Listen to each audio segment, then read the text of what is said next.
Vincent loomed by the passenger door, silent, his gaze fixed on her. Jennifer hissed under her breath.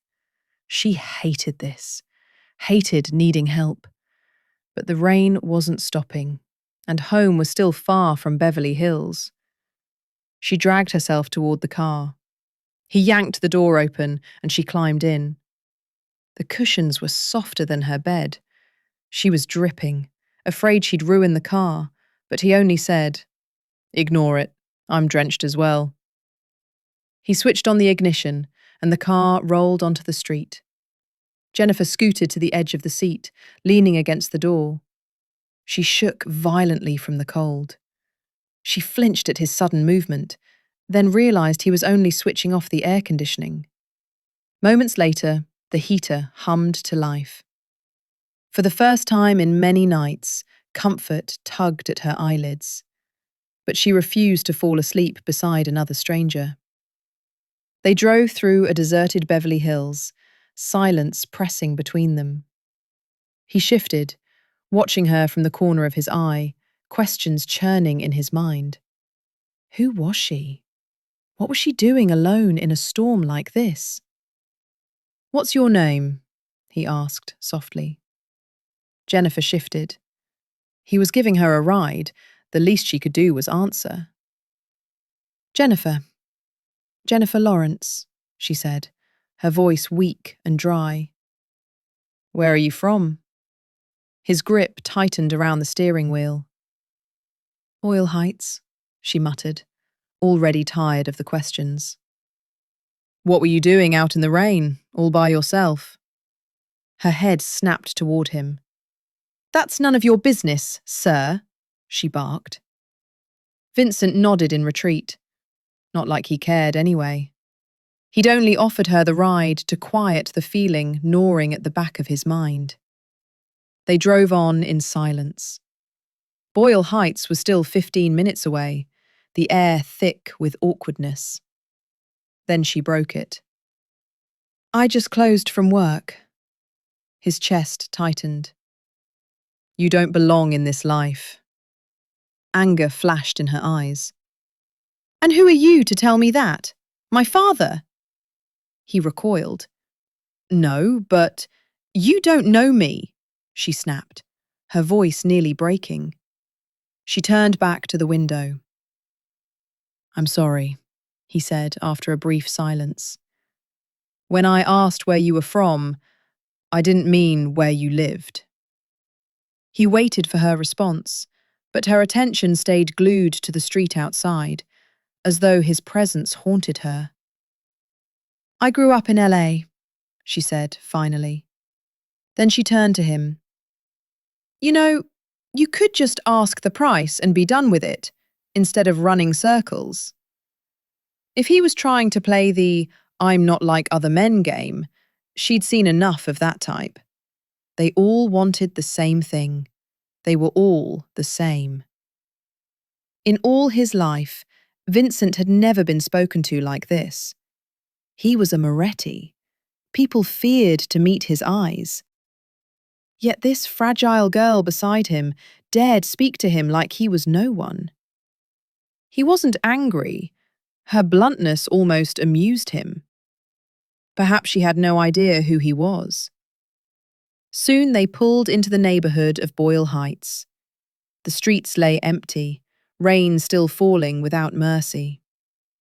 She pointed down her street, and he eased the car to a stop by the curb. She opened the door, but he stopped her.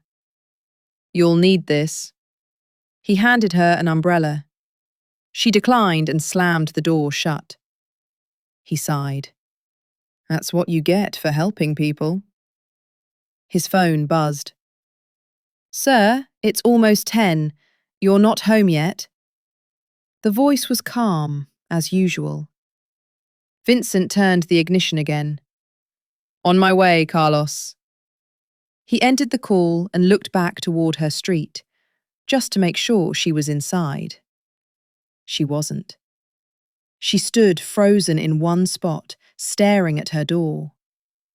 Vincent stepped out of the car and approached her. She sobbed silently, shoulders trembling, unaware he was behind her.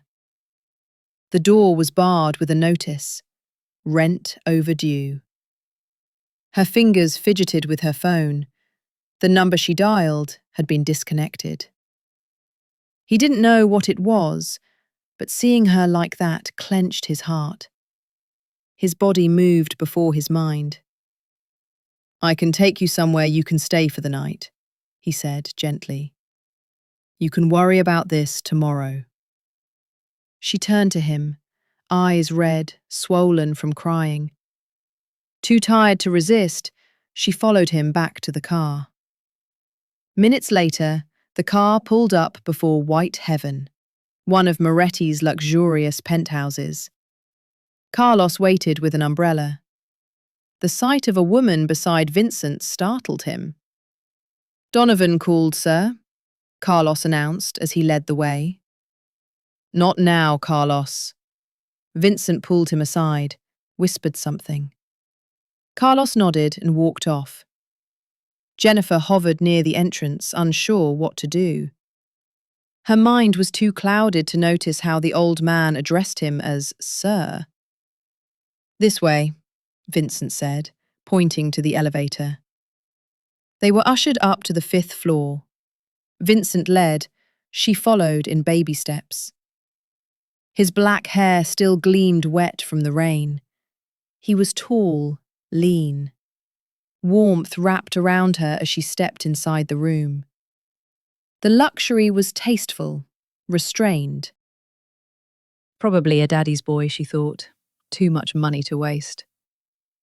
"Carlos will make sure you're comfortable for the night," Vincent said. "The bath is that way."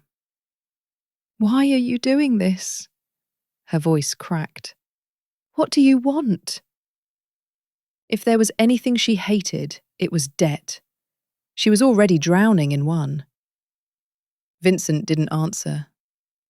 This time, her question lingered. He walked out. She sank into the bathtub. The water was hot, stinging the back of her neck. She let the heat consume her. She was tired, weak, hungry. 2 precise knocks. She sat upright as a voice called, "A change of clothes for you, ma'am." Footsteps faded. A door closed. She submerged again, washing herself, her thoughts spiraling. Who was he? When she emerged, a purple silk slip and a nightgown lay waiting. Smooth, expensive. She dressed. Vincent sat with his back to her, now changed into a long-sleeved black silk shirt. Had he bathed so fast? She crossed the room quietly. He sensed her presence and turned. His eyes flicked over the silk slip. He stiffened. "I'm sorry, I'll have them find something else." She stopped him before he could call. "It's fine," she said softly. "Not like there's much of me anyone hasn't seen." He despised those words. He kept his eyes away from her. "Dinner," he said, gesturing to the dishes prepared for her. She ate ravenously. He watched from the corner of his eye. Had she really been starving this much? He rose abruptly. "I've instructed Carlos to arrange a place for you to stay tomorrow." "I don't need that," she cut in. "I can take care of myself, sir." He disliked the word sir. He nodded once. "Then rest well." He left the room. Too tired to process the night, she collapsed onto the bed. She hugged the pillows that smelled like him. And for the first time in years, she slept like a baby. The next morning, Vincent left for the office. The board had called for an emergency meeting. Jennifer woke with jagged memories, disoriented at first, unaware of where she was, until the events of the night before came rushing back. The tall stranger, the rain, the ride. But he was gone. She sat up slowly. She was alone in the large, airy room. Jennifer stepped onto the balcony. Fresh air greeted her, carrying the faint, sweet scent of the city waking up. Her body, usually numb and heavy, felt strangely light. She returned inside. Breakfast had been laid out. Her eyes scanned the table in disbelief. A full English breakfast. Eggs, toast, bacon. Her stomach growled at the sight. She didn't hesitate, eating quickly, greedily, as if the food might vanish if she slowed down. A sharp knock sounded at the door. "Come in," she said, swallowing hard. A hotel staff member entered, carrying a slim box. "Good morning, ma'am. I was asked by Senor Carlos to deliver this to you." Ma'am? The word caught her off guard. She gestured toward the table.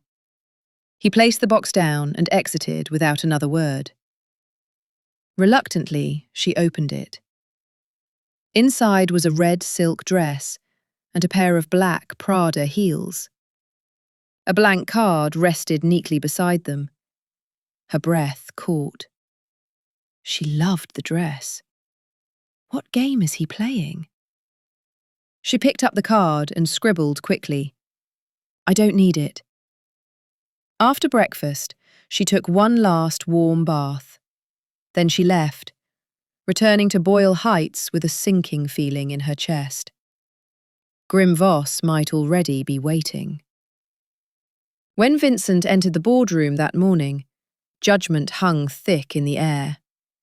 Eyes followed him, measuring, assessing, searching for confirmation of every rumour splashed across the media. Vivian cleared her throat, and the murmurs died down. "Good morning," Vincent said as he took his seat. Vivian placed the files before him. Only a few greetings came in response. He didn't dwell on it. Their trust had been shaken. Vivian stepped forward, the company charts illuminating the screen behind her. "In the last 24 hours, our stock has dropped 5%. We've lost 10% of our domestic investors. If this continues, we project an additional 12% decline." She paused. "The good news is that Moretti Homes still maintains strong credibility abroad. Our foreign investors have pledged their support." The room erupted into quiet anxiety. "How long do you expect that goodwill to last?" Michael Salvatore's voice cut through the noise. He leaned forward. "Sales are collapsing. Wayne Foundation is circling. 4 employees have already resigned. Losing 10% of our investors means $178 million gone." He tapped the table. "That's not a setback. That's a death sentence. Unless we change course." A pause. Perhaps a different face at the helm would reassure the markets. Michael Salvatore, sales manager, veteran executive, former CEO, knew exactly how to command a room. Vivian's voice hardened. "What are you suggesting, Michael?" "I'm suggesting nothing," he replied coolly. "Only speaking from experience." The room descended into argument. "That's enough," Vincent said calmly. Silence followed. "Michael is right." Vivian turned sharply. "You don't have to do this." Vincent met her eyes. The look silenced her. "I will step back temporarily," he said evenly. "Another face will lead until this passes." No one objected. "I'm sorry for dragging you into this." The apology surprised them all. Carlos met Vincent in the lobby beside the waiting Maybach. "Sir, the woman left the hotel 5 hours ago." "I know." "Did she take the parcel?" "No, sir." Vincent leaned back against the seat, closing his eyes briefly. The car eased forward, then stopped abruptly. Outside, journalists swarmed the vehicle. Protest signs, cameras flashing. "Should I call for assistance, sir?" Carlos asked. "No, let them." Through the tinted glass, Vincent saw the signs. Cheat, unfaithful, just like his father. He shut his eyes. A fist slammed against the hood. Vincent stepped out. "You arrogant bastard!" Murphy Donovan shouted, restrained by security. "Do you have no shame?" Cameras flashed relentlessly. Vincent didn't react. Security intervened, dispersing the crowd. He returned to the car. His phone buzzed. Tracy. "Was sending your father necessary?" he asked. Her laughter crackled through the line, cold, unfamiliar. Then the call ended. Carlos glanced at him. "Sir, should I look into the woman?" Vincent hesitated. "Her name is Jennifer." A pause. "Yes," he added. "Look into her." Jennifer startled at the pounding on her door. Her heart raced as she opened it. Grim Voss filled the doorway, blocking out the light. "I wasn't supposed to see you until tonight," she stammered, backing away. Grim Voss was legend. Towering, scarred, predatory. "I heard you went sightseeing while on my business," he said, his accent heavy. "A Maybach?" he sneered. "You're walking into dangerous shadows." She handed him a few bills. His expression darkened. Before she could speak, he struck her, sending her sprawling onto the bed. "I'll be back tomorrow," he growled. "Have my money." He left. Jennifer lay there gasping, tears burning her eyes. The television flickered on. "Billionaire heir Vincent Moretti confronted today." Vincent's image filled the screen. Her chest tightened. The man from the storm. A knock sounded again. A white box sat outside. Her phone buzzed. "Can I see you tonight?" Her hands trembled as she opened the box. The red silk dress. Vincent's voice echoed softly through the phone. "Jennifer?" Outside, the storm raged. She closed her eyes and whispered. Later that night, the pool shimmered under the glow of recessed lights, each ripple scattering fragments of gold across the water's surface. Vincent sat at the edge of the deck, a glass of dark whiskey in his hand, the other resting casually against the arm of the chair. He wore a crisp white shirt, collar undone, sleeves rolled just enough to bare the veins of his forearms.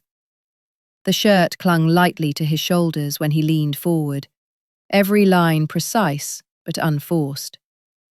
Black tailored trousers and polished loafers grounded him, though his presence felt anything but ordinary.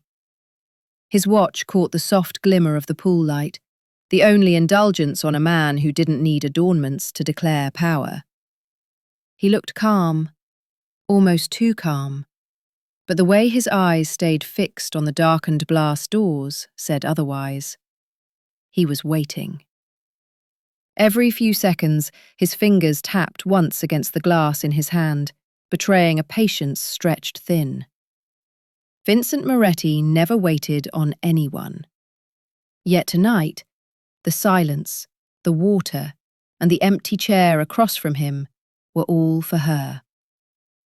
The soft glow of the pool lights rippled against Vincent's crisp white shirt as he leaned back in his chair, his gaze fixed on the still surface of the water. Calm, controlled, immaculate. That was Vincent Moretti. Then she arrived. Jennifer stepped into the poolside light, and for a moment, the world tilted. Her golden, sun-kissed skin shimmered against the silk of the red dress he had sent her. Every step carried a fragile confidence. The sway of her curves caught somewhere between defiance and hesitation. The night air kissed the smooth warmth of her bare shoulders, and the soft glow turned her into something almost unreal. like a flame moving against shadow. Vincent's jaw tightened. He had expected her, but not like this. He stood abruptly. "Good evening." They spoke in unison. She looked away towards the shimmering pool. He kept his gaze steady on her. "You look lovely tonight," he said before he could stop himself. Her face warmed, just for a fleeting second, before she masked it with a frown. He caught it anyway. "Please, sit." He gestured lightly before lowering himself into his chair. She moved hesitantly, fear flickering behind her eyes. "You didn't say a proper goodbye before leaving," Vincent said with a small smile, his voice low and calm. "After dinner, you'll do that. Then we can part ways. In good faith." Her eyes lifted. "Dinner?" The word slipped out before she could stop it. "Not hungry?" His brow arched. She stole a glance at him when his head turned. That same face, plastered all over the news, labelled a cheater, a scandal, a man unfaithful. Yet here he was, untouched by it, unbothered, sharing dinner with another woman like nothing in the world could rattle him. 3 staff members appeared, carrying platters that seemed to belong in another world. Seafood glistening with lemon glaze, perfectly seared steak, delicate desserts, sushi rolls lined like art. Her eyes drifted toward the pool, afraid that if she looked into his eyes too long, she might say yes to another time.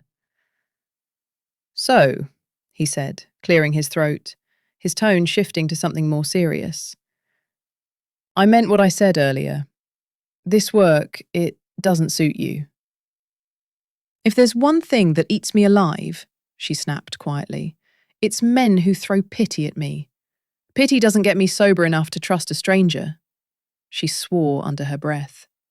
He recoiled slightly, about to respond, when a call interrupted them. Her phone buzzed. She didn't answer.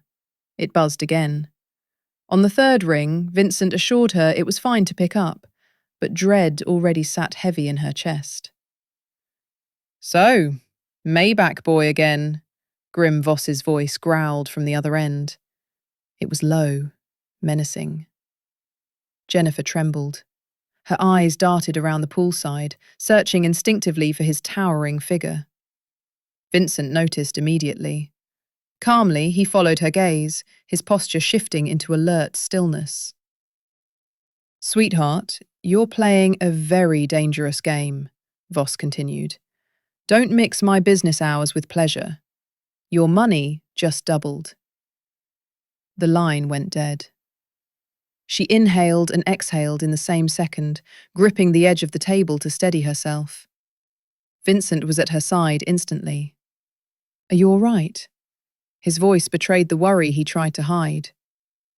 "I'm fine," she said quickly, though her body disagreed. She almost pushed him away, then realized his hands were still tucked inside his pockets. It was her instincts going into safe mode. He waited quietly until her breathing slowed. "Whoever that was," he said calmly, "you owe him something." It wasn't a question. She shrugged weakly. Fear of Voss battled with desperation, and desperation won. "I work for him," she whispered, "and I owe him—" Her voice broke, tears spilling free before she could stop them. She hated this part of herself, vulnerable, exposed, not how she had wanted him to see her. A cool, steady hand rested on her shoulder. She looked up through blurred vision. "Let me take care of that for you," Vincent said gently, offering her a wipe. She shook her head. "Please don't. I can't drag you into this. This is why I avoid things like this." She meant the dinner. She meant him. Vincent hissed quietly, anger flashing beneath his calm. His mind had already turned the caller into an enemy. "You don't owe me anything," he said firmly, "and you never will. Don't worry about it. Let me handle this." Her chest rose sharply as she nodded, trying to keep her sobs under control. He handed her his phone. She typed in her details. He didn't ask for the amount. Barely 3 seconds later, her phone chimed. Her eyes widened when she saw the sum. "You can't. I can't take this, please." She pushed the phone back toward him. "It's for you, Jennifer," he said quietly. She looked into his eyes, and for the first time that night, she saw nothing hidden there. No schemes, no hunger, just sincerity. Her shoulders shook as she wiped her tears. "I should go." She walked with her head lowered. He wished she would lift it, wished she wouldn't fear anything at all. His thoughts returned to the caller, that rough, threatening voice. She was too gentle, too beautiful to belong to someone like that. Rage burned quietly in his veins. Carlos was waiting outside with a cab.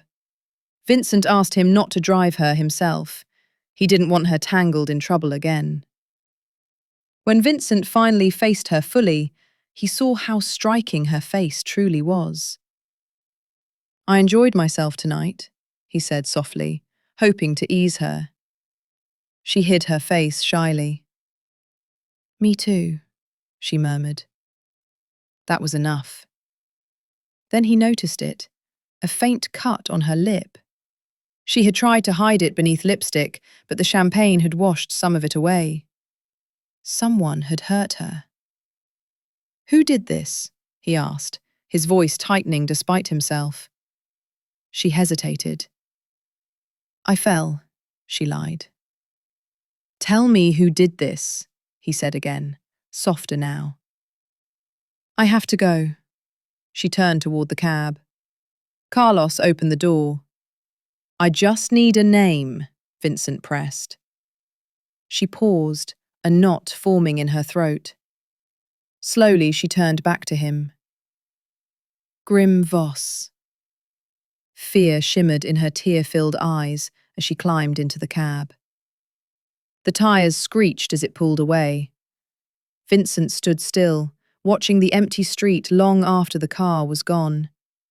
His thoughts raced, one darker than the last. He didn't know why, but he knew one thing clearly. He had to protect her. "Carlos," he called quietly. "Right away, sir." And Vincent remained there, hands in his pockets, eyes fixed on the road, long after the night had swallowed her away. Subscribe to Whispers in the Dark. Episode 3 coming soon. What do you think Vincent will do about Grim Voss? Leave your thoughts in the comments below.